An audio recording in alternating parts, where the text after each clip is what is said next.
Quad 66. This is a not quite a build log because I'm not actually showing you how I built it step by step, but I just built this up, so I figured while the details are fresh in my mind, I'd just kind of walk through it. This is a little commission build I did on the Whoopster 110. It's got the Crazy Bee F3 board. That's the 1S board, which is the lightest one out there. And the Happy Model 1102s with the highest kV, 13,500 kV. And the props are the Who Cares. For the camera, I went with the lightest one, which is the Happy Model HCF F7. And so on this one, I left the plugs on. The person commissioned wanted to keep it a little bit more plug and play. So some of the details on this. Initially, when I had done this Whoopster frame, I had opened up the bottom of it so that if you wanted to, you could mount the board sort of right side up with the plugs facing down. But with testing that out, I didn't really like it because then it put the motor wires into potential contact with the battery and stuff like that. And so then to keep them out of the battery, you got to raise it up, and so you end up basically up at the same height, so it's sort of a moot point. And with this particular canopy, which is the newbie drone canopy, it sits up high enough to where it sits above these motor mounts, or the motor plugs, so that you don't really waste any height on it.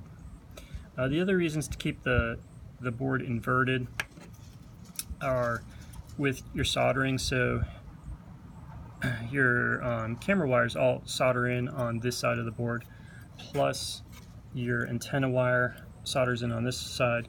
So if you had it the other way, then everything would be routed up, and I don't think that's kind of as clean of a build option.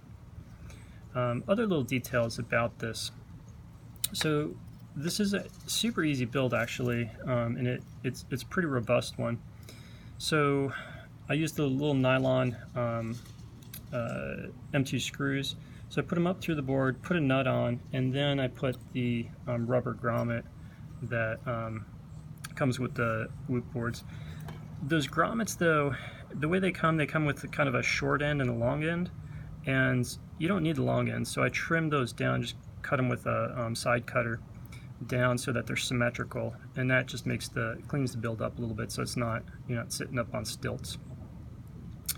Other details with this canopy, if you're using the nylon screws, what you actually want to do is be able to slide this up and down onto those screws, and so you got to drill these out with a little M2 drill bit, and then to hold it on I use these rubber bands crossed over like that.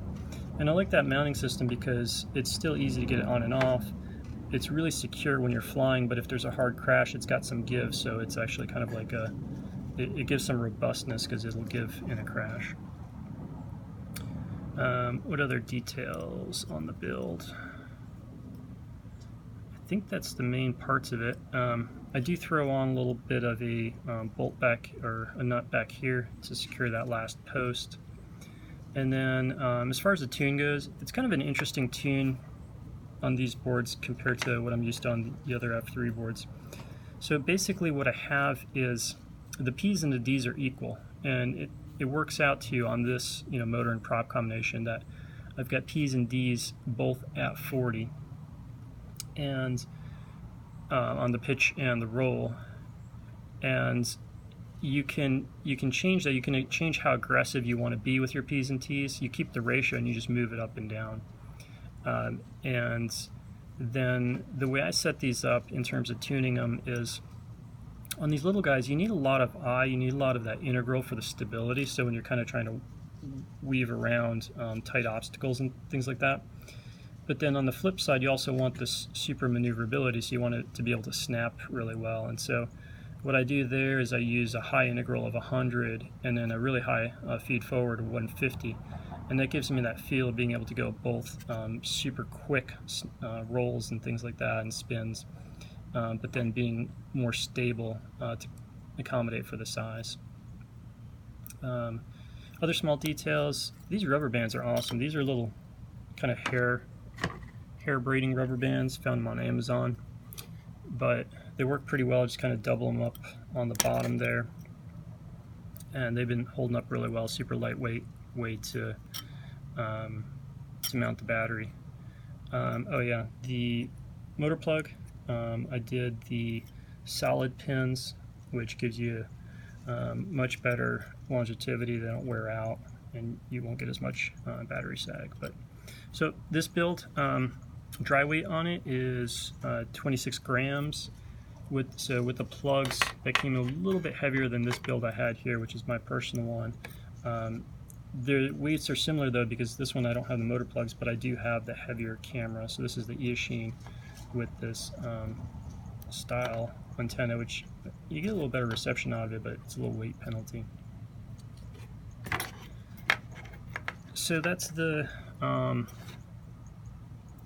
build, a little commission build. So if you have any questions about building, maybe just comment below and I can answer them up. But works well. I've got some other things I want to try, but this is really simple, easy available parts, and flies well enough. And as long as you're okay with the aesthetics, I think it works pretty well. Till next time, cheers.